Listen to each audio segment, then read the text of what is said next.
വിശദാംശങ്ങളുമായി T V Prasad. ഇന്നലെ മുഖ്യ തെരഞ്ഞെടുപ്പ് ഓഫീസർ രത്തൻ ഖേൽക്കറിന്റെ ഉത്തരവ് പ്രസാദിന് ലഭിച്ചിട്ടുണ്ട്. റിപ്പോർട്ടർ എക്സ്ക്ലൂസീവായി തന്നെ ലഭിച്ചിട്ടുണ്ട്. അതിൽ കൃത്യമായി തന്നെ ജനപ്രാതിനിധ്യ നിയമത്തിലെ ഏതൊക്കെ വകുപ്പുകൾ ചുമത്തണമെന്ന് നിർദ്ദേശിക്കുന്നുണ്ട്. ഇന്ത്യൻ ശിക്ഷാ നിയമപ്രകാരം ഗുരുതരമായ ലംഘനം നടന്നിട്ടുണ്ട്, നിയമലംഘനം നടന്നിട്ടുണ്ട് എന്നത് തന്നെയാണ് കമ്മീഷന്റെ വിലയിരുത്തൽ, അല്ലേ? ഉറപ്പായും മാധ്യമ വാർത്തകളുടെ അടിസ്ഥാനത്തിലാണ് തെരഞ്ഞെടുപ്പ് കമ്മീഷൻ ഈ വിഷയത്തിൽ ഇടപെട്ടിരിക്കുന്നത്. അതിൽ ഈ കത്ത് ഉത്തരവായിട്ട് തന്നെയാണ് ആലപ്പുഴ ജില്ലാ കളക്ടർക്ക് കൊടുത്തിരിക്കുന്നതും ഇന്നലത്തെ തീയതിയിൽ തന്നെയാണ് കത്തുമുള്ളത്. അതായത് 24 മണിക്കൂർ ഏതാണ്ട് പൂർത്തിയാവുന്നതിന് മുമ്പ് തന്നെ ഇതിൽ പോലീസിന് കേസെടുക്കേണ്ടി വന്നു എന്നുള്ളതാണ്. സാധാരണഗതിയിൽ നമുക്കറിയാവുന്നതുപോലെ തിരഞ്ഞെടുപ്പിൽ കൃത്രിമം കാണിക്കുക, തിരഞ്ഞെടുപ്പ് അട്ടിമറിക്കാനുള്ള ശ്രമം നടത്തുക തുടങ്ങിയ കുറ്റകൃത്യങ്ങൾ അത് തെരഞ്ഞെടുപ്പ് കമ്മീഷനെ സംബന്ധിച്ചിടത്തോളം അത് ഏറ്റവും പ്രാഥമികമായി ഗൗരവതരമായി അവർ ഉൾക്കൊള്ളും, അതിന്റെ നടപടി സ്വീകരിക്കും എന്നുള്ളതാണ്.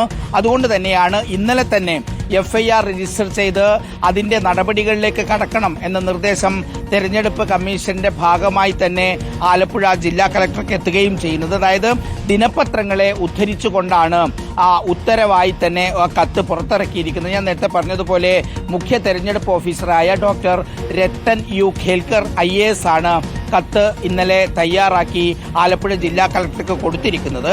അതായത് ഈ പുറത്തു വന്ന വെളിപ്പെടുത്തൽ അത് ഇന്ത്യൻ തെരഞ്ഞെടുപ്പ് കമ്മീഷൻ ഈ സംഭവത്തെ വളരെ ഗൗരവത്തോടുകൂടി കാണുന്നു എന്ന് പറഞ്ഞുകൊണ്ടാണ് കത്ത് തുടങ്ങുന്നത് തന്നെ.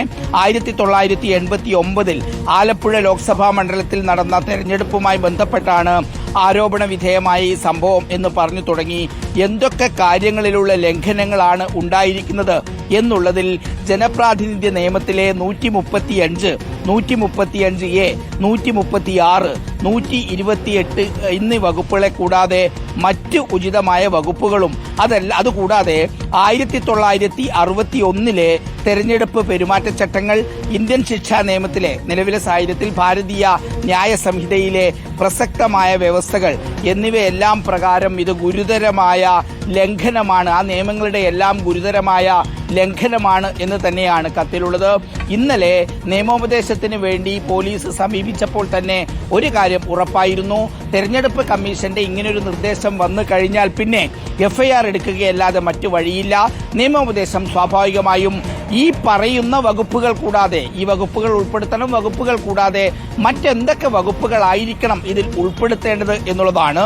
ഇത് സംബന്ധിച്ച് അതായത് മറ്റു മേൽപ്പറഞ്ഞ സാഹചര്യത്തിൽ FIR ഫയൽ ചെയ്യാനും കേസ് ആരംഭിക്കാനും 951 ജനപ്രാതിനിധ്യ നിയമത്തിലെ ഞാൻ നേരത്തെ പറഞ്ഞ 135, 135A തുടങ്ങിയ വകുപ്പുകളും അതുപോലെ തന്നെ മറ്റ് പെരുമാറ്റച്ചട്ടങ്ങളുമെല്ലാം നോക്കിക്കൊണ്ട് അടിയന്തരമായി നടപടി സ്വീകരിക്കണം എന്നുള്ളതാണ് കത്തിന്റെ ആകെയുള്ള ഉള്ളടക്കം. ഞാൻ നേരത്തെ പറഞ്ഞതുപോലെ 24 മണിക്കൂർ പൂർത്തിയാവുന്നതിന് മുമ്പ് തന്നെ പോലീസ് അതിൽ നടപടി സ്വീകരിച്ചു എന്നുള്ളതാണ്. വിനീത, ഇത് ഗുരുതരമായ ഒരു കുറ്റകൃത്യം തന്നെയാണ് G. സുധാകരന്റെ ഭാഗത്തുനിന്നുണ്ടായത്. ഇന്നലെ ഇനിയിപ്പോൾ മാറ്റി പറഞ്ഞാൽ പോലും ഇത്രയും വർഷം മുമ്പ് നടന്ന സംഭവം എങ്ങനെ തുറന്നു പറഞ്ഞു എന്നുള്ളത് അന്വേഷണ ഉദ്യോഗസ്ഥർക്ക് മുന്നിൽ വിശദീകരിക്കേണ്ടി വരും. അന്ന് നടന്ന സംഭവത്തിന്റെ തെളിവുകൾ കണ്ടെത്തുക എന്നുള്ളത് എത്രത്തോളം പ്രായോഗികമാണ് എന്നുള്ള വസ്തുത വേറെയാണ്. പക്ഷെ അത് പറയുമ്പോഴും ഇത്രയും പ്രധാനപ്പെട്ട ഒരു നേതാവ്, വർഷങ്ങളോളം MLA ആയിട്ടുണ്ടായ ഒരു വ്യക്തി, വർഷങ്ങളോളം മന്ത്രിയായിട്ടുണ്ടായ വ്യക്തി, അതിനെല്ലാം ഉപരിയായി CPIM പോലെ സംസ്ഥാനത്ത് തന്നെ ഏറ്റവും പ്രധാനപ്പെട്ട രാഷ്ട്രീയ പാർട്ടിയിലെ തലമുതിർന്ന നേതാക്കളിൽ ഒരാളായിരുന്ന G. സുധാകരന്റെ ഭാഗത്ത് നിന്നാണ് ഇങ്ങനെയൊരു പ്രസ്താവന ഉണ്ടായത് എന്നുള്ളതാണ്.